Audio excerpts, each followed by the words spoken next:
Dari sebuah desa kecil hingga kursi kepresidenan, kisah hidup Nelson Mandela adalah bukti kekuatan ketahanan, keberanian, dan dedikasi yang tak tergoyahkan pada keadilan. Mari kita telusuri perjalanan luar biasa dari pemimpin ikonik ini yang mengubah sebuah bangsa dan menginspirasi dunia. Nelson Rolihlahla Mandela lahir pada 18 Juli 1918 di desa kecil Vezo, Afrika Selatan. Ia adalah anak dari Gadla Henry Mhakanyiswa, seorang kepala suku di daerah itu. Ayahnya adalah penasihat utama bagi keluarga kerajaan Tembu, dan melalui hubungan ini, Mandela mendapat pemahaman awal tentang kepemimpinan dan tanggung jawab. Setelah kematian ayahnya, Mandela diadopsi oleh Jongintaba Dalindibo, pemangku tahta suku Tembu. Hal ini membuka peluang baginya untuk mendapatkan pendidikan yang lebih baik. Mandela pertama kali bersekolah di sebuah sekolah misi di Kuno, dan kemudian di Clarkebury Boarding Institute, di mana ia menyelesaikan pendidikan menengahnya dengan cemerlang. Mandela kemudian melanjutkan pendidikan ke Healtown, sebuah sekolah Wesleyan di Fort Beaufort, dan akhirnya ke Universitas Fort Hare, universitas terkemuka bagi orang kulit hitam di Afrika Selatan pada saat itu. Di Fort Hare, Mandela mulai menunjukkan minat besar dalam politik dan aktivisme. Ia bergabung dengan Dewan Perwakilan Mahasiswa dan menjadi terlibat dalam protes melawan kebijakan universitas yang tidak adil.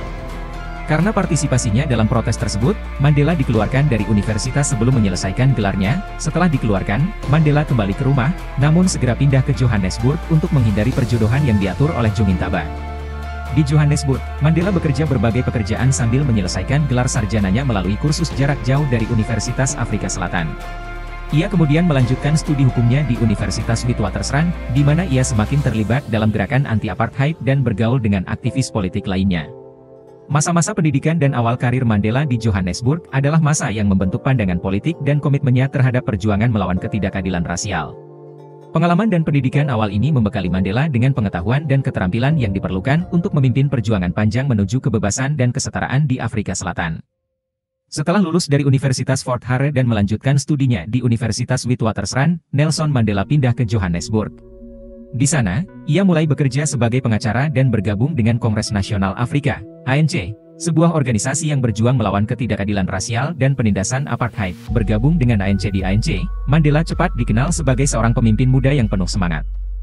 Ia menjadi anggota aktif dalam Youth League ANC, yang berfokus pada mobilisasi pemuda Afrika Selatan untuk melawan apartheid.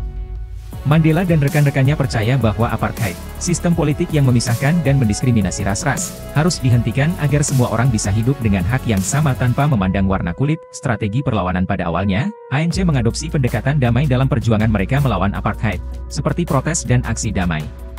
Namun, seiring dengan meningkatnya kekerasan oleh pemerintah apartheid terhadap demonstran damai, Mandela dan pimpinan ANC lainnya merasa perlu untuk mengambil tindakan yang lebih tegas. Pembentukan Umkhonto Wesizwe pada tahun 1961, Mandela dan rekan-rekannya mendirikan sayap militer ANC yang diberi nama Umkhonto Wesizwe, yang berarti tombak bangsa. Tujuan utama organisasi ini adalah untuk melancarkan kampanye sabotase terhadap instalasi pemerintah dan militer, tanpa mencederai warga sipil, sebagai bentuk perlawanan terhadap kebijakan apartheid yang brutal. Penangkapan dan pengadilan Rivonia pada tahun 1962. Nelson Mandela ditangkap dan dituduh meninggalkan negara secara ilegal dan menghasut orang-orang untuk mogok kerja. Ia dijatuhi hukuman 5 tahun penjara. Namun, penangkapannya tidak menghentikan perjuangannya. Pada tahun 1963, saat masih di penjara, Mandela dan beberapa pemimpin ANC lainnya diadili dalam pengadilan Rivonia yang terkenal. Dalam pengadilan ini, mereka menghadapi dakwaan sabotase, dan Mandela menggunakan kesempatan ini untuk menyampaikan pidato yang terkenal, di mana ia menyatakan, "Saya telah memperjuangkan dominasi kulit putih, dan saya telah memperjuangkan dominasi kulit hitam. Saya mendambakan cita-cita masyarakat demokratis dan bebas di mana semua orang hidup bersama dalam harmoni dan dengan kesempatan yang sama. Ini adalah cita-cita yang saya harap dapat hidup untuk mencapainya. Tetapi jika perlu, ini adalah cita-cita yang saya siap mati untuk mencapainya." Pada akhir pengadilan, Mandela dan 7 terdakwa lainnya dijatuhi hukuman penjara seumur hidup dan dikirim ke Pulau Robben, sebuah penjara yang terkenal dengan kondisi kerasnya. Meskipun di penjara, semangat perjuangan Mandela tidak pernah padam. Ia terus menginspirasi gerakan anti-apartheid di luar penjara, menjadi simbol global perlawanan terhadap ketidakadilan rasial. Nelson Mandela menghabiskan 27 tahun di penjara, sebagian besar di Pulau Robben yang terpencil. Meski di penjara, semangatnya tak pernah padam. Di balik jeruji besi, Mandela tetap belajar, membaca, dan menulis, mempersiapkan dirinya untuk hari kebebasan yang ia yakin akan datang. Ia juga mengajar tahanan lainnya, membangun solidaritas dan semangat juang di antara mereka. Mandela menulis banyak surat selama di penjara, yang menjadi jendela bagi dunia luar untuk melihat keteguhan hatinya. Salah satu kutipan terkenalnya dari masa ini adalah, "Saya belajar bahwa keberanian bukanlah ketiadaan rasa takut, tetapi kemenangan atasnya." Orang pemberani bukanlah dia yang tidak merasa takut, tetapi dia yang mengalahkan rasa takut itu. Selama di penjara, Mandela terus menjadi simbol perlawanan bagi rakyat Afrika Selatan dan dunia. Semangat juangnya menyatukan berbagai kelompok anti-apartheid dan meningkatkan tekanan internasional terhadap pemerintah apartheid. Pada 11 Februari 1990, Nelson Mandela akhirnya dibebaskan dari penjara. Momen ini disambut dengan sorak-sorai dan harapan oleh jutaan orang di seluruh dunia. Pembebasannya menandai awal dari akhir apartheid di Afrika Selatan. Setelah dibebaskan, Mandela tidak memilih jalan balas dendam. Sebaliknya, ia berkomitmen untuk menyatukan negara yang terpecah belah. Ia bekerja tanpa lelah bernegosiasi dengan pemerintah apartheid, dengan tujuan mencapai perdamaian dan rekonsiliasi nasional. Pada tahun 1991, Mandela terpilih sebagai Presiden ANC, dan ia terus mendorong dialog dan kerjasama antara berbagai kelompok etnis dan politik di Afrika Selatan. Upayanya mencapai puncak pada tahun 1993, ketika ia dianugerahi hadiah Nobel Perdamaian bersama dengan Presiden Afrika Selatan saat itu, F.W. de Klerk. Penghargaan ini diberikan untuk mengakui upaya mereka dalam mengakhiri apartheid secara damai dan membangun fondasi bagi Afrika Selatan yang demokratis. Mandela berkata, "Saya berdiri di sini di depan kalian, tidak sebagai seorang nabi, tetapi sebagai pelayan kalian yang rendah hati. Masa depan demokratis, di mana semua orang hidup dalam harmoni dan kesempatan yang sama, kini dalam jangkauan kita." Pada tahun 1994, Afrika Selatan mengadakan pemilihan umum demokratis pertama, dan Nelson Mandela terpilih sebagai presiden kulit hitam pertama negara itu. Kepemimpinannya membawa era baru bagi Afrika Selatan, di mana perdamaian, rekonsiliasi, dan keadilan sosial menjadi landasan. Kata-kata bijak Nelson Mandela, pendidikan adalah senjata paling ampuh yang bisa Anda gunakan untuk mengubah dunia. Saya belajar bahwa keberanian bukanlah ketiadaan rasa takut, tetapi kemenangan atasnya. Orang pemberani bukanlah dia yang tidak merasa takut, tetapi dia yang mengalahkan rasa takut itu. Untuk bebas bukan hanya untuk melepaskan rantai seseorang, tetapi untuk hidup dengan cara yang menghormati dan meningkatkan kebebasan orang lain. Tidak ada yang seperti kembali ke tempat yang tetap sama dan menemukan bagaimana cara Anda sendiri telah berubah.